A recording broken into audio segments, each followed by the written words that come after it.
दोस्तों, मैं ज़कीर हुसैन अपने चैनल में आपका इस्तकबाल करता हूं। आज मैं आपके सामने पेश करूंगा यूपी टेट 2021 वाली जो परीक्षा 28 नवंबर को जो टल गई थी, रद्द कर दी गई थी पेपर आउट होने की वजह से।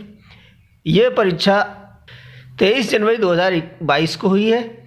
फर्स्ट सेशन का पेपर है ये, प्रथम पाली 2021 लिखा हुआ है इस पर। बुक प्रश्न पुस्तिका सीरीज़ यानी क्वेश्चन बुकलेट सीरीज़ जो है वो ए है। तो इस वीडियो में हम भाग 4 गणित का सॉल्यूशन लेकर हाजिर है। गणित का जो पोर्शन है वो शुरू होता है 91 प्रश्न संख्या से। गणित का पहला प्रश्न है और प्रश्न पत्र का 91वां प्रश्न है।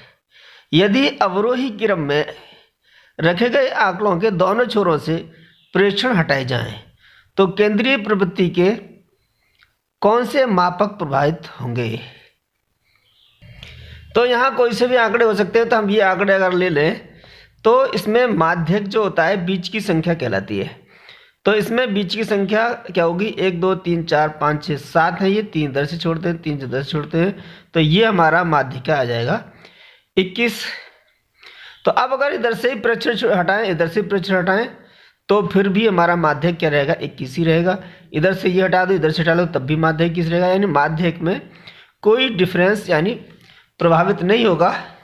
तो जहाँ जहाँ माध्यक है तो वो ऑप्शन गलत होगा। माध्यक हमारा दिया है, ये सही नहीं होगा। माध्यक ये है, ये भी सही होगा, ये भी सही होगा। ये बचता है हमारा माध्य और बहुलक, यही हमारे क्या प्रभावित होंगे। माध्य जो होता है इनको जोड़ के उसके पदों का भाग दे देते हैं। तो अगर ये हटा देंगे तो उतनी संख्या घट जाएगी, तो फिर प्रभावित हो जाएगा। तो इसमें जो सही ऑप्शन होगा वो दूसरा होगा, माध्य और बहुलक ये दोनों प्रभावित होंगे। तो दूसरा ऑप्शन इसका सही है। अगले प्रश्न में दिया है 5 सेंटीमीटर बाजू वाले एक घन के सभी फलकों पर रंग लगाया जाता है। यदि इसे 1 सेमी क्यूब वाले घनों में काटा जाता है तो 1 सेमी क्यूब वाले कितने घनों में केवल एक ही फलक पर रंग होगा। तो ये हमारा अगर 5 सेमी का एक घन मान लें, 1 2 3 4 5, 1 2 3 4 5, तो फिर इस तरीके से ये बनेगा। तो अगर इसको हर तरफ से यानी 6 फलक रंग दिए जाएं तो ये वाला फलक इधर भी रंग होगा, इधर भी रंग होगा। तो ये पूरी लाइन खत्म हो जाएगी। इसी तरीके से इधर भी रंग होगा और इधर भी रंग होगा, तो ये हट जाएगी। ऐसे ही ये भी हट जाएगी, 2 साइड से होंगे, और ये भी हट जाएगी, ये 2 साइड से होंगे। अब हमारे बीच में बचते हैं ये घन 1 2 3 4 5 6 7 8 9 ये घन बचेंगे जो एक साइड से रंगीन होंगे, और ये 9 ही 6 फलकों में बचेंगे। तो 9 का मल्टीप्लाई 6 से कर दें तो 9 6 54 होते हैं। तो इतने ही हमारे घन होंगे जो एक ही फलक पर रंग लगा हुआ उनका। तो इसमें पहले ऑप्शन में है 54, तो पहला ऑप्शन इसका सही है। पंचभुज के अंतःकोणों का योग। तो एक सूत्र है कि अगर हम किसी बहुभुज है जिसकी समान भुजाएं हैं, n भुजाएं हैं, तो n भुजा के बहुभुज के अंतःकोणों का योग जो आता है वो आता है n-2। यानी भुजाओं की संख्या में से 2 घटा दें और उसमें 180 से मल्टीप्लाई कर दें तो वो अंतःकोणों का योग आ जाएगा। तो यहाँ n 5 है यानी पंचभुज है, तो 5 में से 2 घटा देंगे और 180 गुणा कर देंगे, तो ये बचेंगे 3 गुणा 180, ये हो जाएगा 18 तिया 54। तो ये आ जाएगा 540 डिग्री। तो 540 डिग्री पहले ऑप्शन में ही है, तो पहला ऑप्शन इसका सही है। एक खंबे का 4/7 भाग कीचड़ में धंसा है। जब धंसे हुए भाग का 1/3 भाग बाहर खींचा जाता है तो पाया गया कि 8 मीटर माप का खंबा अभी भी कीचड़ में है। तो खंबे की पूरी माप क्या होगी। खंबे की पूरी माप अगर x मान लेते हैं तो जो कीचड़ में धंसा भाग है वो होगा हमारा 4x/7 यानी x गुणा 4/7। ये कीचड़ में धंसा हुआ भाग है। अब उसको बाहर खींचा गया तो उसमें जो धंसा था यानी 4/7 भाग, इसका धंसा था हमारा इतना 4x/7, इसका 1/3 भाग बाहर निकल आया है। तो पाया गया कि 8 मीटर और खंबा भी कीचड़ में है। तो ये कीचड़ में था, इतना जो है बाहर निकल आया अब कीचड़ में जो था उसमें से जो बाहर निकल आया वो हटा दें, तो वो ये बराबर आ जाएगा हमारा 8 मीटर। इसको हल करेंगे तो 4x/7 अगर बाहर ले लें 1-1/3 बराबर 8, तो 4/7 ये हो गया x, 2 एकम 2 3 एकम 3 में से एक घटा दिए तो 2/3 आ गया, ये बराबर 8 है। 4 दूनी 8, 8 एकम 8, ये कट गया है, तो x बराबर आ गया 7×21। ये 7×21 गुणा कर दिया है और ये बराबर में आ जाएंगे, तो x की वैल्यू आ गई 21। x हमने पूरे खंबे का लंबाई मानी थी, तो ये 21 ही इसकी खंबे की पूरी माप आ गई है, तो ये चौथे ऑप्शन में है, तो चौथा ऑप्शन सही है 21 मीटर। ए और बी किसी काम को 1/12 दिन में करते हैं, बी सी उसी काम को 15 दिन में करते हैं और सी ए उसी काम को 20 दिन में करते हैं, तो ए अकेले उसी काम को कितने दिन में कर सकता है। अगर हम ए का 1 दिन का काम 1/a मान लेते हैं और बी का 1 दिन का काम 1/b मान लेते हैं, तो ये दोनों का 1 दिन का काम हो जाएगा 1/12। पहला समीकरण वाला बन गया है। बी और सी का उसी तरीके से मान लेंगे 1/b प्लस 1/c बराबर ये आ जाएगा 1/15। इसका सी ए का निकालना है 1/c प्लस 1/a बराबर आ जाएगा 1/20। ये दोनों मिलकर 20 दिन में करते हैं। इन तीनों को जोड़ लें तो 1/b 1/b, ये डबल डबल है सब, तो ये आ जाएगा 1/a plus 1/b plus 1/c, ये बराबर 1/12 प्लस 1/15 प्लस 1/20। इसको जोड़ लेते हैं, एलसीएम ले लेते हैं 12, 15, 20 का, जो एलसीएम होगा वो होगा 60। 12 पंजे 60, 5 एकम 5, 15 चौक 60, 4 एकम 4, 20 दिया 60, 3 एकम 3, यह आ गया है 9 3 12/60। 12 एकम 12, 12 पंजे 60, ये आ गया 1/5 और ये आया है हमारा 2 1/a plus 1/b plus 1/c। 2 इधर गुणा में है, इधर बटे में आ जाएगा यहाँ, तो 1/a plus 1/b plus 1/c बराबर 1/10 आ जाएगा। 2 का गुणा 5 में कर देंगे। अब ये a और b और c के तीनों का 1 दिन का काम है 1/10। इसमें से हमें a का निकालना है सिर्फ, तो b और c का माइनस कर दें, तो 1/b प्लस 1/c ये है 1/15 के बराबर। अब माइनस कर देंगे तो ये कट जाएगा, ये आ जाएगा 1/a, इसमें से घटा देंगे 1/10 माइनस 1/15, इसका लास आ जाएगा 30, 10 ये 30, 15 दूनी 30, तो ये आ गया 1/a बराबर 1/30। तो a बराबर कितना आ गया है 30, तो a अकेले जो है 30 दिन में समाप्त कर लेगा उस काम को, और 30 दिन जो है वो हमारे दूसरे ऑप्शन में है, तो दूसरा ऑप्शन इसका सही है। यदि किसी वस्तु का क्रय मूल्य उसके विक्रय मूल्य का 3/2 है तो लाभ या हानि होगी। 3/2 का मतलब है कि क्रय मूल्य ज्यादा होगा, यानी ये संख्या 1 से बड़ी है तो क्रय मूल्य ज्यादा होगा, और जब क्रय मूल्य ज्यादा है तो फिर हमें मालूम होना चाहिए जब क्रय मूल्य ज्यादा होता है तो हानि होती है। तो अगर विक्रय मूल्य x है तो क्रय मूल्य होगा x गुणा 3/2। अब इसमें क्रय मूल्य ज्यादा है तो घटाएंगे, तो ये आ जाएगा हमारा, ये विक्रय मूल्य से क्रय मूल्य ज्यादा है, क्रय मूल्य से विक्रय मूल्य घटा देंगे तो ये आ जाएगा 2 एकम 2, 3 में से 2 गए 1/2 इंटू x, तो ये हो गया हमारी हानि।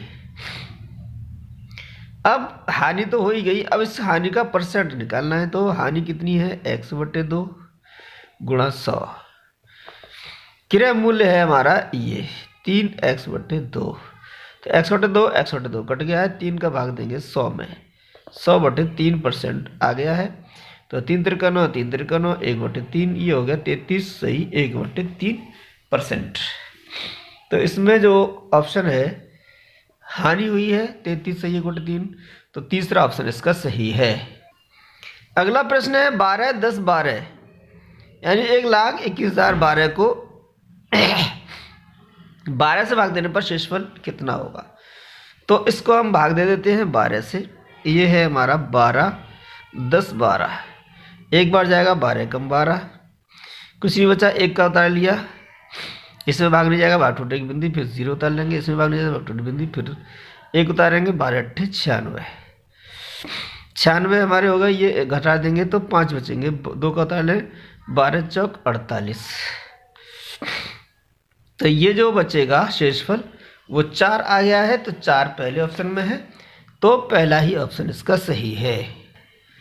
ये है 98वां प्रश्न है। इसमें क्या है 378 गुणा 236 गुणा 459 गुणा 312, ये गुणा में है सारी संख्याएं के गुणनफल में इकाई का अंक क्या होगा। अगर हम इसको गुणा करें तब हमें निकालें कि इकाई का अंक इसकी क्या आएगा, तो ये इसमें बहुत टाइम खर्च होगा। तो शॉर्ट में हम देखना है, सिर्फ हमें इकाई का अंक देखना है, पूरी संख्या नहीं देखनी है। तो सारी संख्याओं के इकाई के अंक ले लेते हैं। इसका 8, इसका 6, इसका 9, इसका 2। अब इनका मल्टीप्लाई करते हैं, 6 8 48 हो जाएगा, 9 दूनी 18 हो जाएगा। अब इनका भी हम इकाई का अंक ले लेते हैं, 8 और 8, तो इसका मल्टीप्लाई करें तो ये 64 आ रहा है, और इसका इकाई का अंक जो होगा वही इकाई का अंक होगा। इन सारी संख्याओं को गुणा कर दें तब, और ये आया है हमारा 4। तो पहले ऑप्शन में है 4, ऑप्शन का जो पहला ऑप्शन है वो सही है। दिए आंकड़ों का माध्य यदि 4.5 है तो उसका माध्य क्या होगा।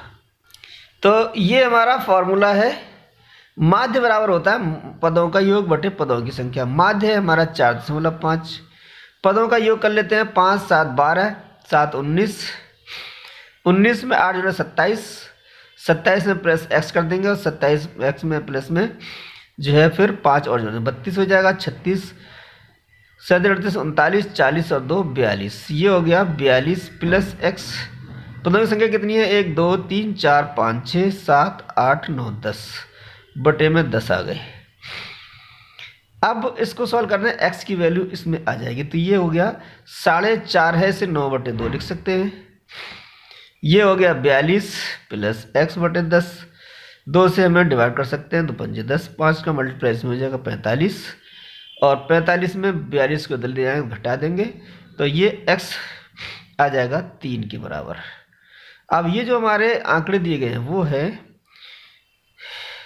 इनका कोई क्रम नहीं, हमें माध्यक निकालना है, तो पहले हम आरोही क्रम में या अवरोही क्रम में लगा लेते हैं। तो इसे आरोही क्रम में लगाना, सबसे बड़ी संख्या 8 है, उसके बाद 7 2 जगह है तो 7 7 लिख लेंगे, फिर 7 के बाद छोटी है वो है 5, 5 2 जगह है तो 5 2 जगह लिख लेंगे, 5 के बाद जो संख्या है वो है 4। अवरोही क्रम में लगा रहे हैं, अवरोही क्रम घटता हुआ क्रम होता है। उसके बाद है 3, और x की वैल्यू भी 3 आ गई है, तो यहाँ भी 3 लगा देंगे। अब 3 के बाद है 2 2 और 1, तो ये हो गए 1 2 3 4 5 6 7 8 9 10, 10 है तो 4 एक तरफ से हटा दिए हमने, और 4 एक तरफ से हटा दिए। अब बीच का जो माध्यक बचा, 2 पद बचे हैं, इनको जोड़ के फिर आधा कर देंगे, तो ये फिर हमारा वही आ जाएगा 9/2 का मतलब है 4.5। यानी इसमें जो माध्य था वो भी 4.5 था, और इसका x की वैल्यू निकाल के जो माध्यक निकाला है वो भी 4.5 ही आया है, तो पहला ऑप्शन हमारा सही है। सांख्यिकी में विचरण का विश्लेषण नामक विधि का मुख्य श्रेय किसको जाता है। तो इनमें 4 नाम दिए हैं, न्यूटन, लाप्लास, गाउस, इन तीनों में से कोई नहीं है। चौथा है R.A. फिशर, तो इन्हीं को श्रेय जाता है विचरण का विश्लेषण नामक विधि को विकसित करने का, विश्लेषण करने का, तो R.A. फिशर चौथा ऑप्शन इसका सही है। अगले प्रश्न में ABC एक त्रिभुज दिया गया है, इसके मध्य बिंदु है यानी भुजाओं के DEF है, ज्ञात कीजिए कौन सा कथन सत्य है। तो पहले ABC ये हमारा त्रिभुज है, इसके AB का मध्य बिंदु F और BC का D और AC का E है, ये मध्य बिंदु है, ये बीच का बिंदु, ये बीच बिंदु है, तो ये बीच की बिंदु है, तो ये हमारे इसको आधा आधा बांट रहा है। तो जब इसको ये आधा बांट रहा है, ये भी आधा बांट रहा है, तो फिर इसकी आधी ये हो जाएगी, और इसकी आधी ये हो जाएगी, इसकी आधी ये हो जाएगी, आधी आधी हो जाएगी, तो फिर ये सारी भुजाएं क्या होंगी, तो ये जो 1 2 3 4 भागों में डिवाइड हो जाएगा आधा आधा करके। तो अब ये पूरे त्रिभुज का चौथा हिस्सा होगा ये। तो देखते हैं इसमें ऑप्शन क्या है। पहले ऑप्शन में दिया है डी एफ का जो क्षेत्रफल है वो 1/4 यानी चौथा हिस्सा है ए बी सी का क्षेत्रफल का, ए बी सी यानी पूरे का क्षेत्रफल का ये चौथा हिस्सा है डी एफ। तो ये पहला ही जो ऑप्शन है वो तो सही है। देखें ये बराबर नहीं होगा, आधा भी नहीं होगा, तिहाई भी नहीं होगा, तो पहला ही ऑप्शन हमारा सही है। 102वां प्रश्न, यदि किसी दिए गए आंकड़ों का समांतर माध्य ए हो, ज्यामितीय माध्य जी और हरात्मक माध्य एच हो, तो फिर इनमें हम जानते हैं कि सबसे बड़ा ए होता है यानी समांतर माध्य, उससे छोटा ज्यामितीय माध्य जी और उससे छोटा होता है हरात्मक माध्य एच। तो सबसे बड़ा ए बराबर हो सकता है, उससे छोटा जी, उससे छोटा एच, सबसे छोटा एच है, सबसे बड़ा ए है, बीच में जी है। तो ये दूसरे ऑप्शन में दिया है वो कथन सत्य है, तो दूसरा ऑप्शन ही हमारा सही है। यदि दो संख्याओं का अंतर और गुणनफल 5 और 36 है तो व्युत्क्रमों का अंतर कितना होगा। व्युत्क्रम हमारा ए और अगर बी है दो संख्याएं, तो इसका व्युत्क्रम 1/a और इसका व्युत्क्रम 1/b। इनका अंतर अगर हम निकालें तो इसका एलसीएम ले लें, ए बी हो जाएगा।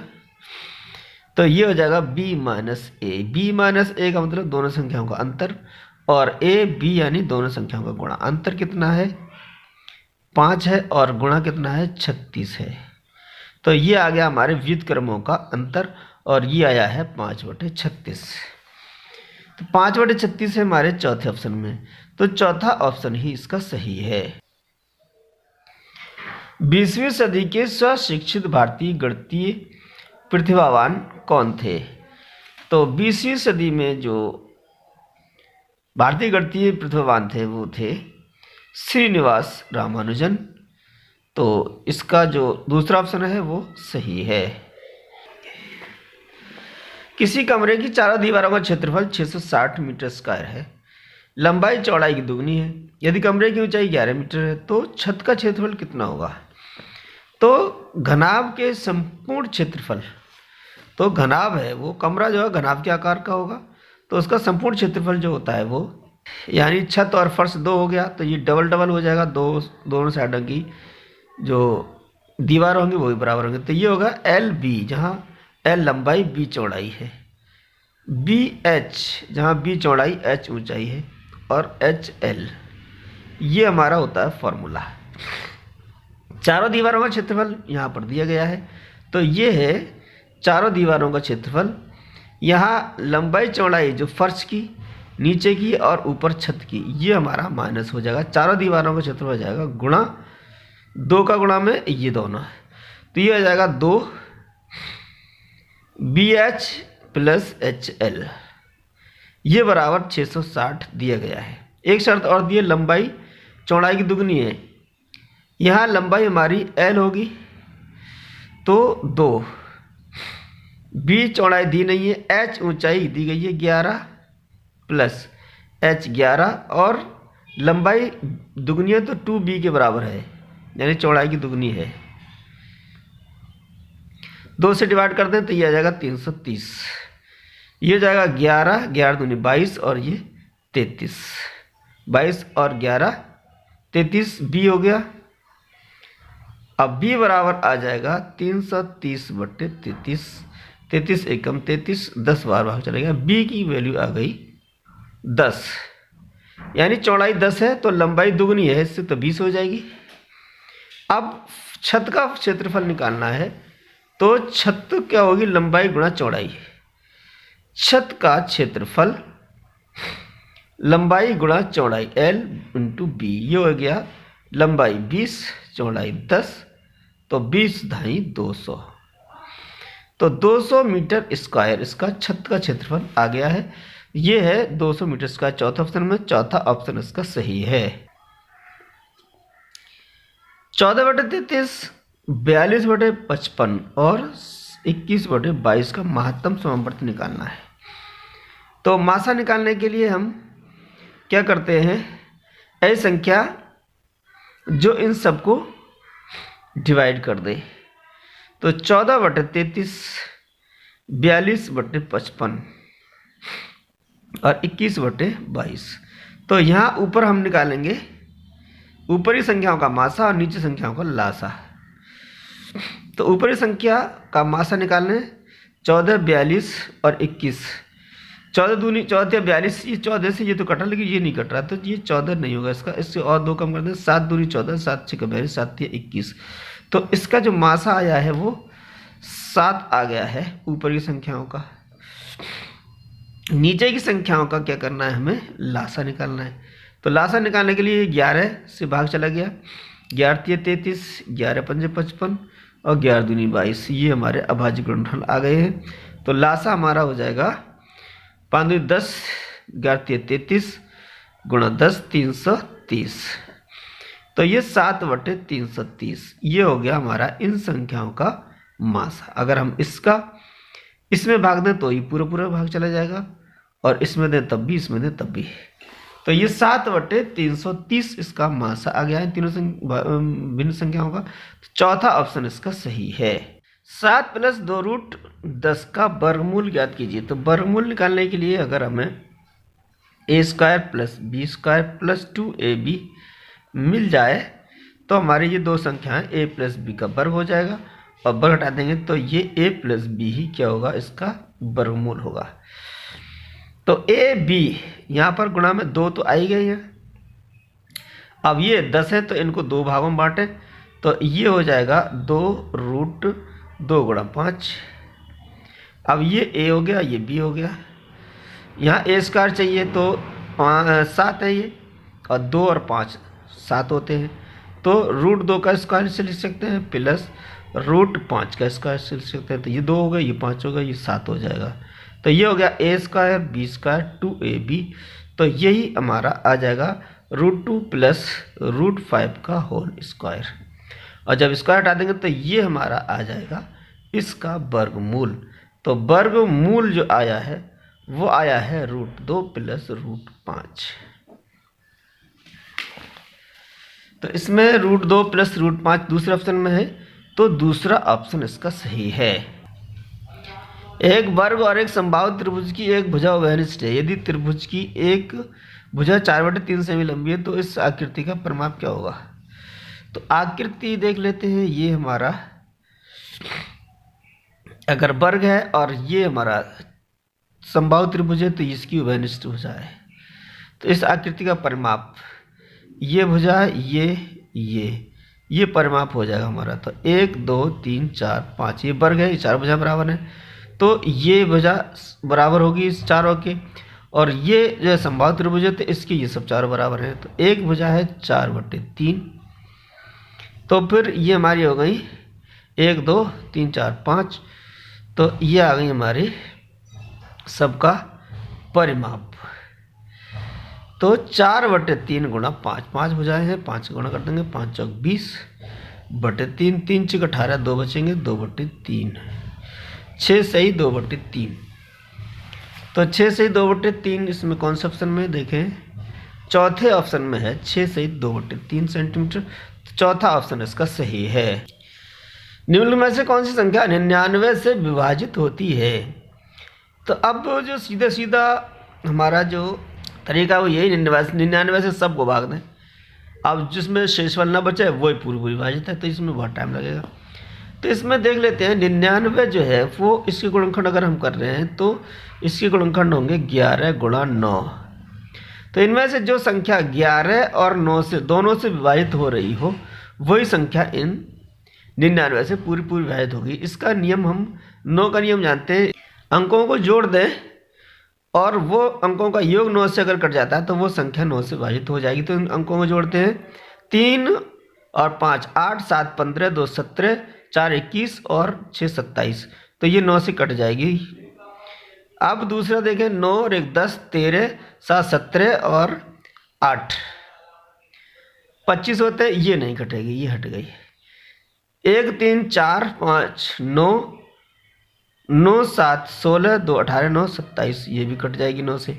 2 4 6 3 9 और 9 9 18, ये भी कट जाएगी 9 से। ये भी कट रही है। अब जो 11 से कट जाए वही 99 से कट है, क्योंकि 9 से ये 3 कट रही है, 1 नहीं कट रही, तो 1 हट गई है। तो 11 से कौन सी, 11 का नियम है इन संख्याओं को हम एक एक छोड़ के एक एक जोड़ देते हैं अंकों को। 6 + 4 + 7 और 7 के बाद है 3, इनको जोड़ा 0 2 5, तो इनको घटा दें। अब ये 2 और 5 7 होते हैं, 7 से ये घट जाएंगे 6 और 4 10 3 13 बच रहे, ये 11 से नहीं कटेगी, तो ये भी हमारी कैंसिल हो गई। अब इसमें देखें क्या करेंगे, 2 और 7 और 3 इनको जोड़ देंगे और घटा देंगे हम 9 5 1, तो ये हो गए हमारे 10 2 12, 10 और 1 15, तो इसमें कितने बच रहे हैं, 3 बच रहे हैं इसका अंतर, तो ये भी नहीं कटेगी, तो ये भी ख़त्म हो गई। अब बच रही है हमारी चौथी संख्या, तो यही हमारी 11 से कट जाएगी और 9 से तो कट ही रही थी। अब हमारी चौथी संख्या बची है, तो ये 11 से कट जाएगी और 9 से भी कट रही थी, तो चौथा ऑप्शन ही हमारा सही है। 11 और 9 से ये कट रही है, तो 99 से ही पूरी विभाजित हो जाएगी। अगला प्रश्न है, पाई क्या है? पूर्णांक नहीं है ये, अभाज्य भी नहीं है और परमेय भी नहीं, ये है अपरमेय संख्या, तो तीसरा ऑप्शन इसका सही है। यदि 10⁻³ 125 हो तो 10⁻−2x का मान कितना होगा? तो ये दिया गया है 10⁻3x, ये बराबर है 125। 125 को हम लिख सकते हैं 5⁻3 और इसको लिख सकते हैं 10⁻x/3, इसका घनमूल्य लगा लें तो 10⁻x बराबर आ जाएगा 5। अब हमें निकालना है -2x, तो इसका वर्ग कर दें तो 10⁻2x बराबर हो जाएगा 5 का वर्ग, ये हो जाएगा 25, और 10⁻2x बराबर आ गई है 25, और माइनस की घात निकालना है तो इसको अपॉन में कर देंगे, तो 1/10⁻2x बराबर 1/25 हो जाएगा। इसको ऊपर ले जाएं तो यही माइनस की 2x घातें हो जाएंगे, तो ये आ जाएगा 1/25, तो 10⁻−2x बराबर 1/25 आया है, तो ये पहले ऑप्शन में पहला ऑप्शन ही इसका सही है। 16,075 को किसी संख्या से भाग देने पर, किसी संख्या यानी वो संख्या हमें पता नहीं है जिससे भाग दे रहे हैं, भागफल 167 आता है और शेषफल 43 प्राप्त होता है, तो भाजक क्या होगा? तो जो संख्या है वो है 16,075। जिस संख्या से भाग दे रहे हैं वो अगर x मान लें तो जितना भागफल आया है वो गुणा में आ जाएगा 167 के, और प्लस जोड़े 43, तो ये हमारी संख्या आ जाएगी। अब 16,075 में से 43 घटा दें, इसको लाके माइनस कर दिया और 167 से भाग दे दें, तो ये हमारी क्या आ जाएगा? भाजक आ जाएगा जिससे हम भाग दे रहे हैं। तो इसको घटा दिया, 16,032 आ गया है ये बटे 167। तो x की वैल्यू निकालना है हम, तो 167 का अगर हम इसमें भाग दें तो इसमें एक बार यानी इसमें 10 बार नहीं जाएगा, तो 9 बार जाएगा, तो ये पहले अंक जो है 9 आ जाएगा, और 9 पहला अंक हमारा इसमें है 96 में। तो इसको हम क्या करते हैं, हमने निकाल लिया, ये 96 ही आएगा क्योंकि 9 बार जाएगा भाग इसका 167 का। और अगर हम 167 का गुणा कर दें 96 में और हमारा 16,032 आ जाए तो ये हमारा बिल्कुल कंफर्म हो जाएगा, 96 ही आएगा। तो इसमें पहला आंसर जो दूसरा ऑप्शन है वो सही है, तो भाजक जो आएगा वो 96 आएगा। 50 से छोटे धन पूर्णांकों में अभाज्यों की संख्या कितनी होगी? तो अभाज्य संख्याएं होती हैं वो यही होती हैं 2 3 5 7, हमें याद होना चाहिए 11 13 17 19, और इसके बाद आएगी 29 31 37 41 43 और 47, 19 के बाद 23। तो ये हमारी अभाज्य संख्याएं हैं, तो हम इनको गिन लेते हैं 1 2 3 4 5 6 7 8 9 10 11 12 13 14 15। तो ये 15 संख्याएं हमारी आई हैं जो 50 से छोटी हैं और अभाज्य संख्याएं हैं। तो तीसरा ऑप्शन इसका सही है। अगला प्रश्न, दो संख्या में से बड़ी संख्या का दोगुना छोटी संख्या के 5 गुने से 3 ज़्यादा है तथा बड़ी संख्या के 4 गुने और छोटी संख्या के 3 गुने के योग जो 71 है। इसके लिए हमें सॉल्व करें, इसको हल करें, टाइम ज़्यादा लगेगा क्योंकि दो समीकरण बनेंगे, दो समीकरण हल करेंगे एक्स वाई वाले समीकरणों को। अब हमारे ऑप्शन में संख्याएं दी गई हैं तो इनमें एक शर्त कोई पूरी कर दें।